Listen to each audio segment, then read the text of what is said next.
আসসালামু আলাইকুম। সবাই কেমন আছেন? আশা করি সবাই ভালো আছেন। আজ আপনাদের জন্য নিয়ে এসেছি গল্পের ১০ম পর্ব। আশা করি গল্পটি আপনাদের ভালো লাগবে। তাহলে চলুন শুরু করা যাক। নীরা ফোনের কথা শুনে মাথা ঘুরিয়ে তাকিয়ে দেখে মেয়েটা ফোন নিয়ে দাঁড়িয়ে আছে। নীরা ঝট করে ওর হাত থেকে ফোনটা নিয়ে সজোরে মেঝেতে আছাড় মারলো। আমি বললাম, নির্বাকী আমাকে আর কথা বলার সুযোগই দিল না। হঠাৎ সে ছুটে গিয়ে মেয়েটির চুল ধরে টানে। মেয়েটি ব্যথায় কুকিয়ে উঠে বলে, আহ করছেনটা কি? লাগছে তো আমার। আমি তো দেখে পুরোই অবাক। এটা কি হলো? আমার জান পাখি এটা কি করছে? ব্যাপারটা আমার হ্যান্ডেলের বাইরে চলে যাচ্ছে। কি করব বুঝতে পারছি না। আমি বললাম, জান পাখি করছোটা কি? ওর লাগছে তো, ছাড়ো ওকে। নীরা কোনো কথার উত্তর না দিয়ে দু হাতে মেয়েটার চুল ধরে টানতে থাকে। আমি শেষমেশ থাকতে না পেরে নীরার কোমর জড়িয়ে ধরে টেনে ছাড়িয়ে নিই। নীরা আবার যেতে চাইলো, কিন্তু আমি ওকে দু হাত দিয়ে শক্ত করে জড়িয়ে ধরি। আমি বললাম, নীর কি করছোটা কি? ও আমার পিয়ে, তুমি এমন করলে আমার বদনামি হয়ে যাবে না? কি করেছে ও? আমার কথা শুনে নীরা দু হাত দিয়ে আমার গলা জড়িয়ে ধরে কান্না করতে শুরু করে। তারপর কান্না করতে করতে বলে, ওই শাকচুনিটা আমাকে পাগল বলেছে। আমি বললাম, কি এত বড় সাহস? আমার নীর পাখিকে পাগল বলে? পিয়ে বলে, না স্যার, আসলে মিটিং চলাকালীন উনি আপনার ফোনে কল করেছিল। আমি বারবার বলেছিলাম আপনি মিটিংয়ে, তাও উনি আপনার সাথে কথা বলতে চেয়েছিল, তার জন্যই বলেছিলাম। পাগলকে বোঝানো যাবে না, এতে আমার কোনো দোষ নেই স্যার। আমি বুঝতে পারি এখানে পিয়ের কোনো দোষ নেই, কিন্তু নীরাকে তো শান্ত করতে হবে। নীরা বলে, এই দেখলেন, শাকচুনিটা আপনার সামনেও আমাকে পাগল বলল। আমি নীরাকে আরো শক্ত করে জড়িয়ে ধরে বললাম, এই শাকচুনি, সরি মিস আলো, তোমার কিন্তু আমার নির্পাখিকে পাগল বলা একদমই ঠিক হয়নি। খুব বড় অন্যায় করেছ। জলদি ম্যাডামের কাছে সরি বলো। এই বলে ইশারায় একটু রিকোয়েস্ট করলাম, যেহেতু মেয়েটার কোনো দোষ নেই। পিএ বলে, সরি ম্যাম, আমার সত্যি ভুল হয়ে গেছে, আর কোনোদিনও এমন ভুল হবে না। নীরা বলে, ঠিক আছে, যাও এখান থেকে। পিএ চলে যেতে সিকিউরিটি গার্ড আবার আসে। আমি বললাম, আবার কি চাই? গার্ড বলে, স্যার, ম্যাম রিক্সা ভাড়া না দিয়ে চলে এসেছে। রিক্সা চালক টাকার জন্য বসে আছে। আমি বললাম, কত টাকা? গার্ড বলে, 50 টাকা স্যার। আমি টাকা বের করে দিলাম। গার্ড টাকা নিয়ে চলে গেল। আমি নীরাকে কেবিনের সোফায় বসিয়ে পানির গ্লাস এগিয়ে দেই। নীরা পানি খেয়ে সোফায় হেলান দিয়ে বসে। আমি বললাম, এখন বলো তো জান পাখি, আমাকে ফোন করেছিলে কেন? এখন তো কলেজ টাইম। নীরা বলে, বাসা যাবার জন্য আমি ব্যাগ নিয়ে আসেনি, আর ড্রাইভারও চলে গিয়েছিল, তাই। আমি কিছু বলতে যাব, ঠিক তখনই আমার চোখ গেল নীরার হাতের দিকে। তখন আশিকে নীরার হাত চেপে ধরাতে নীরার হাতে রক্ত জমাট বেঁধে লাল হয়ে আছে। আমি বুঝতে পারলাম নীরাকে কেউ কিছু বলেছে, যাতে ও খুব ভয় পেয়ে গিয়েছিল। আমি নীরার কাছে গিয়ে ওকে জিজ্ঞেস করলাম, কলেজে তোমাকে কে কি বলেছে? নীরা আমাকে দেখে বুঝতে পারলো আমি রেগে গেছি। কি বলবে ভাবছে। আশিকের কথা বললে তো আমি আশিককে মেরেই ফেলবো। নীরা বলে, কই কিছু না তো। আমি বললাম, তোমাকে কিছু বলতে হবে না, আমি নিজেই সব জেনে নিচ্ছি। কিন্তু যদি জানতে পারি যে তোমার সাথে খারাপ কিছু হয়েছে, তো তোমার কপালে দুঃখ আছে। নীরা মনে মনে ভাবে, এখন কি করি? এই গুন্ডাটাকে না থামালে যে আশিকের সাথে সাথে আমার কপালেও দুঃখ আছে। নীরা বলে, শুনেন না। আমি কিছু না বলে উঠে চলে যেতে গেলাম। নীরা আমার হাত ধরে, আর আমি নীরার হাত জোর করে ছাড়িয়ে দিতে থাকি। এক পর্যায়ে নীরা হাত ধরে ব্যথা কুকিয়ে ওঠে। আমি ধরপড় করে নীরার হাত ধরি। তারপর হাতের দিকে তাকিয়ে নীরার দিকে অগ্নিময় দৃষ্টিতে তাকাই। নীরা আমার দিকে তাকিয়েই ভয় পেয়ে যায়। আমি আর নিজের রাগ কন্ট্রোল করতে পারছি না। আমি চিৎকার করে বললাম, তোমার হাতের এই অবস্থা কে করেছে? কার বুকের পাটা এত বড় যে আমার জানের উপর হাত তোলে? তার কলিজাটা ছেড়ে নেব আমি। নীরা কিছু ভেবে পায় না কি করে আমার রাগ পানি করবে। তারপর হাল ছেড়ে দিলে চলবে না। নীরা কিছু ভেবে না পেয়ে ধুপ করে আমার কোলের উপর বসে পড়ে। নীরা বলে, শুনেন না, আমি বলছি, কিন্তু আপনি তাকে কিছু করবেন না, হ্যাঁ? আমি চুপ করে রইলাম। নীরা বলে, কলেজে ঢুকতে একটা ছেলে আমাকে প্রপোজ করে। আমি রাজি না হওয়াতে আমার হাত ধরে টানাটানি করতে থাকে। নীরার কথা শুনে আমার রাগ আরো বেড়ে গেল। আমি বললাম, কোন কুত্তার বাচ্চার এত বড় সাহস তোমার হাত ধরে? নীরা বলে, কলেজের না বাহিরের। না মানে কলেজের হলে তো আমি চিনতাম। আমি নীরার কথা একদম বিশ্বাস করলাম না, কারণ আমি জানি নীরা কাউকে বাঁচানোর জন্য বানিয়ে বানিয়ে মিথ্যে বলছে। নীরা বলে, শুনেন না। আমি রাগে ফসফস করছি তখন, কিন্তু নীরা আমার কোলে বসাতে কিছু করতে পারছি না, আবার নীরাকে নামাতেও পারছি না। নীরা বোঝে আমার রাগ সহজে কমবে না। নীরা বলে, একটা কথা বলবো? আমি বললাম, হুম। নীরা বলে, আমাকে একটা হলুদ কালারের শাড়ি কিনে দেবেন? নীরার কথা শুনে আমি হাসবো না কাঁদবো ভেবে পাচ্ছি না। নীরা বলে, আমার বান্ধবীর কাল গায়ে হলুদ, তাই হলুদ শাড়ি পরতে হবে। আমি বললাম, হুম। নীরা মনে মনে বলে, না, কি যে করি, রাগ তো ভাঙাতেই হবে। নীরা আস্তে আস্তে আমার মুখের সামনে নিজের মুখ নিয়ে আসে। আমার চুল মুঠি করে ধরে, আমার ঠোঁটে নিজের ঠোঁট চেপে ধরে। আমি তো হতবাক হয়ে যাই নীরার এই কাজে। নিমেষেই আমার রাগ মাটি হয়ে যায়। আমি নীরার কোমর জড়িয়ে ধরি। নীরা আমার ছোঁয়ায় কেঁপে ওঠে। আমার চুল আরো শক্ত করে মুঠো করে ধরে। আমি নীরাকে দু হাত দিয়ে শক্ত করে বুকের সাথে চেপে ধরি। নীরা চোখ বন্ধ করে কিস করেই যাচ্ছে, আর আমি বিস্ফারিত চোখে ওর বন্ধ চোখের দিকে তাকিয়ে আছি। আমার এক হাত ধীরে ধীরে নীরার মাথায় চলে গেল। ওর মাথাটা শক্ত করে চেপে ধরে অন্য হাত দিয়ে কোমর পেঁচিয়ে ধরে সোফায় শুয়ে দেই। তারপর দুজন দুজনকে কিস করেই যাচ্ছি। একটু পর নীরা আমাকে ছেড়ে দিয়ে কানে কানে বলে, একটা কথা বলবো, রাখবেন? আমি মুখে কিছু না বলে মাথা নাড়িয়ে সম্মতি জানাই। নীরা বলে, আমাকে কোলে নিয়ে সবার সামনে দিয়ে যেতে পারবেন? আমি কোনো কথা না বলে নীরাকে কোলে তুলে নেই। নীরা পরম যত্নে আমার গলা জড়িয়ে ধরে। আমি বললাম, নির্পাখি? নীরা বলে, হুম। আমি বললাম, একটা কাজ করতে চাই, অনুমতি দেবে? নীরা বলে, হুম। কি? আমি কিছু না বলে নীরার ঠোঁটজোড়া নিজের আয়ত্ত করে নেই। আমি যে আবার নীরাকে কিস করব নীরা ভাবতে পারেনি। কিছুক্ষণ পর আমি নীরাকে ছেড়ে দিয়ে তারপর কোলে নিয়ে সবার সামনে দিয়ে নিচে চলে আসি। সবাই তো হাঁ হয়ে যায় আমাদের ওইভাবে দেখে। গাড়ির কাছে এসে আমি নীরাকে গাড়িতে বসিয়ে দেই। তারপর নিজেও গাড়িতে বসে ড্রাইভারকে কলেজে যেতে বললাম। এটা শুনেই নীরার মাথায় আকাশ ভেঙে পড়ে। নীরা মনে মনে বলে, আল্লাহ, তাহলে ওনার রাগ কমেনি, এখন কি করে ওনাকে থামাই? নীরা বলে, শুনেন না। আমি বললাম, উফ নির্পাখি, কোনো কথা নয়। তোমার কি ধারণা আমি বুঝি না? যে মেয়ে আমার ধারে কাছেও ঘাসে না সে আজ নিজে যেচে আমার কাছে আসছে, কেন বুঝি না আমি? চুপচাপ বসে থাকো, আমার রাগটা বাড়িও না। নীরা বলে, আপনার তো রাগ পড়েই গিয়েছিল, বাদ দেন না। আমি বললাম, তুমি খুব ভালো করেই জানো আমি ব্যতীত তোমার গায়ে কেউ টাচ করুক আমি তা কখনোই চাইবো না। আর এখানে ওই কুত্তার বাচ্চা আশিকের সাহস কি করে হয় তোমাকে প্রপোজ করার, তোমাকে ভয় দেখানোর, আবার তোমার হাত ধরার? আমি দেখবো আজ ওর কলিজাটা কত বড়। নীরা বলে, না না, আশিক না তো। আমি বললাম, ঠাস করে এমন একটা থাপ্পড় মারবো না আমার কাছে মিথ্যা বলা বের করে দেব। তুমি কি ভেবেছো তুমি না বললে আমি জানতে পারবো না? আমার ধমক শুনে নীরা চুপ করে যায়। আমি বললাম, তোমার সাহস তো কম না, তুমি আমাকে মিথ্যে বলে ওকে বাঁচাতে চাচ্ছ? কে হয় ও তোমার? হ্যাঁ, কে হয়? চেনো তুমি আমাকে? চুপচাপ গাড়িতে বসে থাকো। ততক্ষণে আমরা কলেজে পৌঁছে গেছি। আমি বললাম, আমি আসছি বলে আমি গাড়ি থেকে নেমে কলেজের ভিতরে চলে গেলাম। নীরা বলে, হাই আল্লাহ, এখন কি হবে? ওনার যা রাগ, কে বাঁচাবে এখন আশিককে? কি করি আমি? না, বসে থাকলে হবে না, মার খাই খাবো, কিন্তু ওনাকে আটকাতেই হবে। এই ভেবে নীরা তাড়াতাড়ি গাড়ি থেকে নেমে কলেজে আসে। পুরো কলেজ খুঁজেও নীরা আমাকে দেখতে পায় না। পরে নীরার কলেজের ছাদের কথা মনে হতেই দূরে ছাদে চলে আসে। এসে ছাদের দৃশ্য দেখেই নীরার মাথা ঘুরে যায়। আশিক অজ্ঞান হয়ে মাটিতে পড়ে আছে, ওর পুরো শরীর রক্তে ভেসে যাচ্ছে, কিন্তু আমি ওকে কুত্তার মতো মেরেই যাচ্ছি। মনে হচ্ছে কোনো দানব ভর করেছে আমাকে। নীরা চিৎকার করে আমার নাম ডেকে ওঠে, মিরাজ। আমি পিছন ঘুরে দেখি নীরা দেয়াল ধরে দাঁড়িয়ে আছে। নীরা বলে, মানুষ আপনি কি করছেনটা কি? মরে যাবে ও।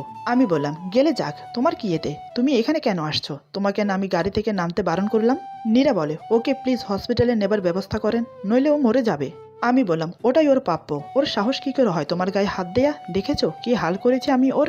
সবারই এমনই হাল হবে যে এর মতো সাহস দেখাবে। নীরা বলে, ভুল মানুষ মাত্রই হয়। আমি বললাম, চুপ নির্পাখি, কোনো কথা নয়, যাও গাড়িতে গিয়ে বসো। নীরা বুঝলো এখন আমাকে কোনোভাবেই বোঝানো যাবে না। নীরা বলে, আপনি যদি এখন ওর চিকিৎসার ব্যবস্থা না করেন তো মনে রাখবেন আমি কিন্তু নিজের ক্ষতি করে দেব। নীরার কথা শোনার সাথে সাথে আমি ওর গালে ঠাস করে থাপ্পড় মেরে দেই। নীরা ধপ করে ফ্লোরে পড়ে যায়। আমি নিজের হাত সজোরে দেয়ালে ঘুষি মেরে দেই। তারপর সাথে থাকা ছেলেদের বললাম আশিককে হসপিটালে নিয়ে যাওয়ার জন্য। আমি নীরার হাত ধরে টানতে টানতে গাড়িতে এনে বসিয়ে দেই। নীরা আমার কাছ থেকে দূরত্ব রেখে বসে ফুপিয়ে ফুপিয়ে কান্না করতে থাকে। আমি চেঁচিয়ে বললাম, কাঁদছো কেন তুমি? আমার ধমকে নীরা আরো জোরে কেঁদে ওঠে। আমি ড্রাইভারকে বললাম, ভাইয়া গাড়ি থামান তো। আমার কথা মতো ড্রাইভার গাড়ি থামিয়ে দিল। আমি নীরাকে বললাম, গাড়ি থেকে নামো। নীরা চুপ করে আছে। আমি আবার বললাম, আমি গাড়ি থেকে নামতে বলছি। আমার কথা মতো নীরা গাড়ি থেকে নেমে গেল।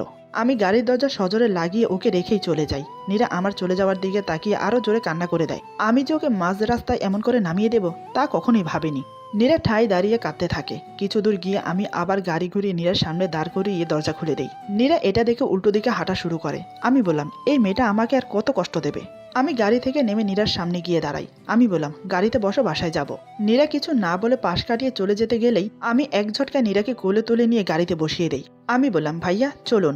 বাসায় এসে আমি ফ্রেশ হয়ে আবার অফিসে চলে যাই। নীরা ফ্লোরে বসে কান্না করতে থাকে। নীরা এটা কিছুতেই মেনে নিতে পারছে না যে ওর জন্য কারোর ক্ষতি হয়েছে, দোষটা যারই হোক না কেন। তিশা বলে, ভাবি আসবো? নীরা কোনো উত্তর দেয় না। উত্তর না পেয়ে তিশা ঘরে এসে দেখে নীরা মেঝেতে শুয়ে আছে। তিশা বলে, ভাবি তুমি এভাবে এখানে শুয়ে আছো কেন? শরীর খারাপ? নীরা বলে, না, শরীরটা ভালো লাগছে না। তিশা নীরার গায়ে হাত দিয়েই চমকে ওঠে। আমার হাতের মার খেয়ে নীরার গায়ে জ্বর চলে এসেছে। তিশা বলে, এ কি ভাবি, তোমার গায়ে তো অসম্ভব জ্বর। বলে, মামনি, ও মামনি, জলদি এ ঘরে একবার আসো তো। মা বলে, কি রে, কি হলো? তিশা বলে, তাড়াতাড়ি ভাবিকে বিছানায় নিতে হবে, ভাবির গায়ে খুব জ্বর। মা বলে, বলিস কি? নীরা, এই নীরা, কথা বল মা। তিশা বলে, ভাবি জ্ঞান হারিয়েছে মা, এভাবে হবে না, তুমি ভাবির মাথায় পানি ঢালার ব্যবস্থা করো। আমি ভাই আর ডাক্তার আঙ্কেলকে ফোন করে আসছি। মা খেয়াল করে দেখে নীরার গালে 5 আঙ্গুলের কালো দাগ হয়ে আছে। মা বুঝলো নীরার জ্বর আসার পিছে আমার অবদান। এদিকে তিশা আমাকে আর ডাক্তারকে ফোন করে। আমি তিশার কথা শোনা মাত্রই বাসায় চলে আসি। এসে দেখি মা নীরার মাথায় পানি দিচ্ছে। নীরার এখনো জ্ঞান ফেরেনি। আমি দৌড়ে নীরার কাছে যেতে গেলে মা ইশারায় থামিয়ে দেয়। মা বলে, একবার মেয়েটার দিকে তাকিয়ে দেখ কি অবস্থা করেছিস ওর। এজন্যই ভয়ে মেয়েটার গায়ে জ্বর চলে এসেছে। অন্যের বাড়ির মেয়ে যখন এনেছিস তাহলে ভালো করে রাখ, তোর বাবা জানলে ওকে ওর বাবার কাছে রেখে আসবে কাল। আমি চুপ করে মায়ের কথা শুনে যাচ্ছি। তিশা বলে, থাক না মা, এখন ডাক্তার আঙ্কেল যা বলে গেছে সেটা করো। মা বলে, জ্বর তো কমে গেছে, কিন্তু ওর তো জ্ঞান ফিরছে না, ওষুধ কিভাবে খাওয়াবো? আমি বললাম, তোমরা যাও, আমি ওষুধ খাইয়ে দিচ্ছি। আমার কথা শুনে মা আর তিশা রুম থেকে চলে গেল। আমি নীরার মুখে ওষুধ দিয়ে হালকা করে পানি ঢেলে দেই, কিন্তু গাল বেয়ে পানি পড়ে যায়। পরে আমি মুখে পানি নিয়ে নীরা ঠোঁটে ঠোঁট লাগিয়ে পানি দিয়ে ওষুধ খাইয়ে দিই। তারপর সারা রাত নীরার পাশে হেলান দিয়ে বসে থাকি, কিন্তু ভোরের দিকে আমার চোখ লেগে যায়। আমি হেলান থাকা অবস্থায় ঘুমিয়ে যাই। সকালে নীরার ঘুম ভাঙলে আমাকে ওভাবে ঘুমোতে দেখে সে উঠে বসে। আমাকে ঠিক করে শোয়াতে গিয়ে কালকে আশিককে মারার কথা মনে পড়ে যায়। নীরা তাড়াতাড়ি উঠে ফ্রেশ হয়ে আমি ওঠার আগেই রুম থেকে বেরিয়ে যায়। মা বলে, কি রে মা, তুই আবার রান্নাঘরে আসলি কেন? তোর শরীর এখন কেমন? নীরা বলে, ভালো আছি মামনি, কিন্তু শরীরটা খুব দুর্বল লাগছে। মা বলে, মারে জ্বর থেকে উঠলি তো তাই এমন লাগছে, তুই গিয়ে বস, আমি একটু পরেই নাস্তা দিচ্ছি।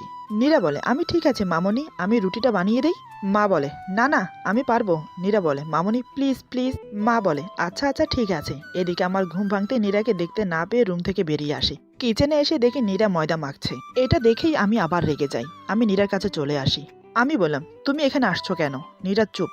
আমি আবার বললাম, তোমার শরীর ভালো না, কাজ করতে হবে না, চলো রুমে রেস্ট নেবে। নীরা চুপ। আমি বললাম, আমি কিছু বলছি তোমাকে। নীরা তারপরও চুপ। আমি নীরার হাত ধরে টানতে টানতে বেসিনের সামনে নিয়ে যাই। তারপর হাত ধুইয়ে দিয়ে রুমে নিয়ে গিয়ে বিছানার উপর বসিয়ে দিই। নীরা কোনো আওয়াজও করে না। আমি নীরার নাস্তা ঘরে এনে দিয়ে নীরাকে খেতে বললাম। নীরা কথা কানে না নিয়ে চুপ করে বিছানায় বসে থাকে। এটা দেখে আমার রাগ আরো বেড়ে যায়, কিন্তু কিছু বললাম না। নিজের হাতে নীরাকে খাইয়ে দেই। নীরা চুপচাপ হালকা খেয়ে মেডিসিন নিয়ে বিছানায় শুয়ে পড়ে। আমি বললাম, পায়ের ধাপ এ ঘরের বাইরে যেন না যায়, চুপচাপ শুয়ে পড়ো। আমার একটা জরুরি কাজ আছে, শেষ করে তাড়াতাড়ি বাসায় আসবো, তারপর একসাথে তোমার বান্ধবীর বাসায় যাব। নীরা আমার কথার কোনো উত্তর দিল না, চুপ করে থাকলো। নীরার এই নীরবতা আমার আরো অসহ্য লাগতে শুরু করে। তাই আমি তাড়াতাড়ি বাসা থেকে বেরিয়ে গেলাম। আমি চলে যাবার সাথে সাথে নীরা তিশার কাছে গেল। তিশা বলে, আরে ভাবি তুমি আসলে কেন? আমাকে ডাকলেই পারতে। কেমন লাগছে এখন? নীরা বলে, আমার সাথে এক জায়গায় যেতে পারবে? তিশা বলে, হ্যাঁ অবশ্যই, কোথায় যাবে? নীরা বলে, গেলেই দেখবে হলুদ শাড়ি পরে রেডি হও। তিশা বলে, শাড়ি পরতেই হবে? ঠিক আছে ভাবি, 1 ঘন্টা টাইম দাও, আমি রেডি হয়ে আসছি। নীরা বলে, কাউকে কিছু বলো না। তিশা বলে, ঠিক আছে। ভাইকে কিছু বলবো না? নীরা একটা শুকনো হাসি দিয়ে বেরিয়ে আসে। দুজনে রেডি হয়ে বেরিয়ে পড়লো খানিক বাদে।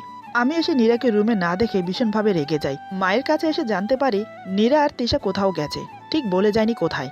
আমি ঠিকই বুঝতে পারি কোথায় গেছে। আমি একটা হলুদ রঙের পাঞ্জাবি পরে রেডি হয়ে বেরিয়ে পড়ি। তারপর নীরার বান্ধবীর বাড়ি চলে যাই। গিয়ে সেখানে নীরাকে কোথাও খুঁজে পাই না। তাই চলে আসতে গিয়ে দেখি একটা মেয়েকে ঘিরে অনেকজন বসে আছে, সম্ভবত মেহেদি দিচ্ছে। আমি মেয়েটার দিকে তাকিয়ে ওর মুখ দেখার চেষ্টা করি, কিন্তু দেখতে পাচ্ছি না। আর শাড়িটাও আমার চেনা চেনা লাগছে, কিন্তু মেয়েটাকে এখনো দেখতে পাচ্ছি না। চুল দিয়ে মেয়েটার মুখ পুরো ঢেকে আছে। মেয়েটা সবার হাতে মেহেদি দিয়ে দিচ্ছে। এরই মধ্যে তিশা এসে আমাকে ভাইয়া বলে ডেকে ওঠে। তিশা বলে, ভাইয়া তুই এখানে? আমি বললাম, নীরা কই? তিশা বলে, ওই যে সবার হাতে মেহেদি দিচ্ছে। আমি বললাম, ওইটা নীরা? তিশা বলে, পুরো বিয়ে বাড়ি ঘুরে আসো তো, ভাবির মতো সুন্দরী কাউকে পাও কিনা? আমি বললাম, মানে আমি কি এখানে মেয়ে দেখতে আসছি? তিশা বলে, তা কেন, তুই তো এসেছিস ভাবির কলিজা ধরে টানতে, তা ভাবিকে দেখেছিস? আমি বললাম, দেখতে পারলাম কই। তিশা বলে, দাঁড়া ভাবি। নীরা তিশার ডাকে মুখ তুলে তাকিয়ে দেখে আমি ওর সামনে দাঁড়িয়ে আছি। নীরা আমাকে দেখে তাড়াতাড়ি দাঁড়িয়ে যায়। আমি নীরাকে দেখে পুরোই ফিদা হয়ে যাই, কারণ নীরাকে দেখতে আজ খুবই সুন্দর লাগছে। নীরা আজ লাল আর হলুদ মিক্সের শাড়ি পরেছে, সাথে চুলগুলো ছেড়ে দিয়েছে। নীরাকে দেখেই যাচ্ছি, চোখের পলকও পড়ছে না আমার। সব থেকে বড় কথা, নীরা যে শাড়িটা পরে আছে সেটা আমি গতকাল রাতে এনে লুকিয়ে রেখেছিলাম নীরাকে সারপ্রাইজ দেব বলে। কিন্তু আজ নীরাকে দেখে নিজেই সারপ্রাইজ হয়ে গেলাম। এদিকে নীরাও আমার দিকে হ্যাবলার মতো তাকিয়ে আছে, কারণ এই রূপে আমাকে আগে কখনো দেখা হয়নি। আমিও কিছু কম যাই না। আমি আজ হলুদ আর লাল মিশ্রের পাঞ্জাবি পরেছি। নীরা হাঁ হয়ে তাকিয়ে আছে। তিশা বলে, হেম হেম স্যার ম্যাডাম, এটা তো বাড়ি নয় যে এভাবে সবার সামনে একে অপরকে দেখে যাবেন। তিশার কথায় নীরার হুঁশ ফেরে। সে তাড়াতাড়ি বসে নিজের কাজে ব্যস্ত হয়ে পড়ে। আমি একটা চেয়ার টেনে নীরার সামনে বসে পড়ি। আমি মনে মনে ভাবছি, এই মেয়েটা এত কিউট কেন, বুঝি না। কেন এভাবে আমার সামনে দাঁড়ায়? নিজেকে কন্ট্রোল করতে খুব কষ্ট হয়। কি ভাবে নিজেকেও? আমাকে না বলে এভাবে সেজে চলে আসবে, আর আমিও কি ছেড়ে দেব? চলো আজ বাসায়, হচ্ছে তোমার। এরই মধ্যে আমার কিছু বন্ধু আসে। নীরার বান্ধবীর বড় ভাই আমার ক্লোজ ফ্রেন্ড, কিন্তু নীরা এটা জানে না। ওদের মধ্যে একজন বলে, কিরে মামা এখানে একা একা বসে কি করছো? বউ পেয়ে তো আমাকে ভুলে গেছো। আমি বললাম, ধুর মামা কি বলো, তোমাদের ভোলা যায়? এখানে একটা ইম্পর্টেন্ট কাজ করছি। বন্ধু বলে, তাই কি করছো আমাদের বলে একটু শুনি। আমি বললাম, আরে মামা নিজের প্রপার্টি পাহারা দিচ্ছি। বন্ধু বলে, আরে বেটা এখানে আবার কোন প্রপার্টি পাইছো? আমি ইশারায় নীরাকে দেখিয়ে দেই। আমার বন্ধুরা নীরা আর আমার ব্যাপারে সবটাই জানে। সবাই চেঁচিয়ে উঠে বলে, তাই তো বলে মামা আমার ঘরের ছেলে কেমনে হয়ে গেল। ট্রিক কবে দিচ্ছিস তাই বল আগে। আমি বললাম, আরে বেটা সময় হলেই পাবি, এখন যা তো তোরা এখান থেকে, আমি ঠিকমতো পাহারা দিতে পারছি না। বন্ধু বলে, এখন তো বলবেই মামা, তোমারই তো দিন, লও মজা লও, কোনো দরকার হলে বলিও, আমরাও পাহারা দিয়ে দেব। বলেই ওরা চলে গেল। আমি দেখলাম নীরা ওখানে নেই, তাই আমি হন্যি হয়ে নীরাকে খুঁজতে শুরু করলাম। পরে দেখি নীরা একটা ছেলের সাথে কথা বলছে। দেখে আমি কিছু বলতে যাব, ঠিক তখনই তিশা এসে আমার হাত ধরে বলে, ভাইয়া নিজেকে কন্ট্রোল কর, এখানে কোনো সিন ক্রিয়েট করিস না। আমি কিছু না বলে গিয়ে চেয়ার টেনে একপাশে বসে পড়লাম। রাগে আমার গা জ্বলে যাচ্ছে। এমন সময় একটা মেয়ে এসে আমার পাশে বসে পড়ে। নীরা ব্যাপারটা দেখে এমনি কাজের বাহানায় আমাদের আগে পিছে ঘুরতে থাকে। মেয়েটা বলে, হাই আমি সোনিয়া। আমি বললাম, হ্যালো আমি মিরাজ। সোনিয়া বলে, আপনাকে একা একা বসে থাকতে দেখে আপনার সাথে পরিচিত হতে আসলাম। বাই দ্য ওয়ে, আপনি মেয়ের কে হন? আমি বললাম, মেয়ের ভাইয়ের ফ্রেন্ড। সোনিয়া বলে, বাহ, আমি তো মেয়ের কাজিন। তো আপনি কি করেন, পড়াশোনা নাকি জব? আমি বললাম, বাবার অফিস দেখাশোনা করি মাত্র। সোনিয়া বলে, বাহ খুব ভালো, আমি বিবিএ করছি। আমি বললাম, আচ্ছা আপনি থাকেন, আমি ঘুরে আসি। সোনিয়া বলে, আরে কই যাচ্ছেন, বসেন না আর একটু, বলে আমার হাত টেনে বসিয়ে দেয়। নীরা ঘুরে ঘুরে এসব দেখছে আর রাগে কটমট করছে। সোনিয়া বলে, ইফ ইউ ডোন্ট মাইন্ড একটা প্রশ্ন করি? আমি বললাম, জি করেন। সোনিয়া বলে, আপনার কি জিএফ আছে? আমি বললাম, না জিএফ নেই। কারণ?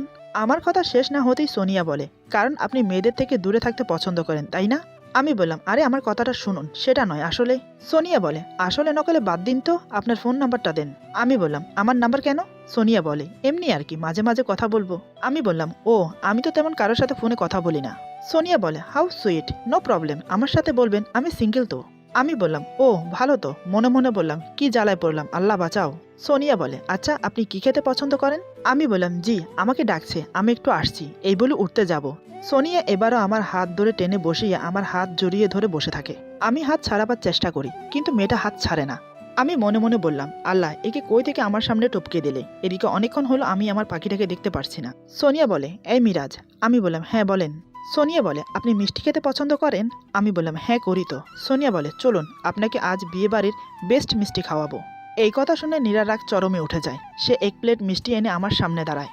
তারপর এক ঝটকা মেরে আমার হাত থেকে সোনিয়ার হাত সরিয়ে দেয়। সোনিয়া কিছু বলতে যাবে, ঠিক তখনই নীরা একটা চমচম মিষ্টি নিয়ে সোনিয়ার মুখে ঢুকিয়ে দেয়। নীরা বলে, মিষ্টি কষ্ট করে গিয়ে খেতে হবে কেন, খান, এটাই বিয়ে বাড়ির বেস্ট মিষ্টি। বলে আরও একটা মিষ্টি সোনিয়ার মুখে ঠেসে ঠেসে ঢুকিয়ে দেয়। নীরা বলে, আরেকটা কথা, হি ইজ মাই হাজব্যান্ড, ওকে দূরে থাকো ওর থেকে। আমি বোকার মতো নীরা কাণ্ড দেখছি। নীরা আমার হাত ধরে টানতে টানতে ফাঁকা একটা রুমে নিয়ে গেল। আমি কিছু বলতে যাব, তার আগে নীরা আমাকে জড়িয়ে ধরে। আমার পায়ের পাতার উপর ভর করে উঁচু হয়ে হঠাৎ আমার ঠোঁটে কিস করতে শুরু করে। পাগলের মতো আমার ঠোঁটে কিস করে, খানিক বাদে আমাকে ছেড়ে দেয়। নীরা বলে, এর থেকে বেস্ট মিষ্টি খেতে হলে ওই পেতনিটার কাছে যান, বলেই নীরা চলে যাচ্ছিল। তখনই আমি নীরার হাত ধরে টান দিয়ে নিজের বুকের সাথে মিশিয়ে জড়িয়ে ধরি। আমি বললাম, সত্যি? নীরা বলে, আমি নীরার ঠোঁটে হাত বুলিয়ে বললাম, এর থেকে বেস্ট মিষ্টি পৃথিবীতে আর আছে বলে তোমার মনে হয়? নীরা বলে, হ্যাঁ তাই তো, ওই শাকচুন্নি আপনাকে মুখে তুলে খাইয়ে দেবে, জান না? তাই তো হাত ধরে চুপকে বসেছিল, আর আপনিও। আমি নীরার কোমরে হাত দিয়ে ওকে উঁচু করে বুকের সাথে জড়িয়ে ধরলাম। আমি বললাম, নীর পাখি, আমার চোখের দিকে তাকিয়ে সত্যি বলো তো, তোমার কি সত্যি মনে হয় আমি অন্য কোনো মেয়ের সাথে টিস করতে পারি? নীরা বলে, না করলে এতক্ষণ কি করছিলেন? হ্যাঁ, সাহস কি করে হয় ওই পেতনিটার আপনার হাত ধরার? আমি বললাম, আরে কি জ্বালায় পড়লাম, আমি কি ইচ্ছে করে বলেছি আমার হাত ধরো? মেয়েটা এমন করে হাত ধরলো, ছাড়াতে পারছিলাম না। নীরা বলে, কেন, এক হাত ধরেছে তো আরেকটা হাত ছিল না? বসিয়ে দিতে পারলেন না কানের নিচে একটা?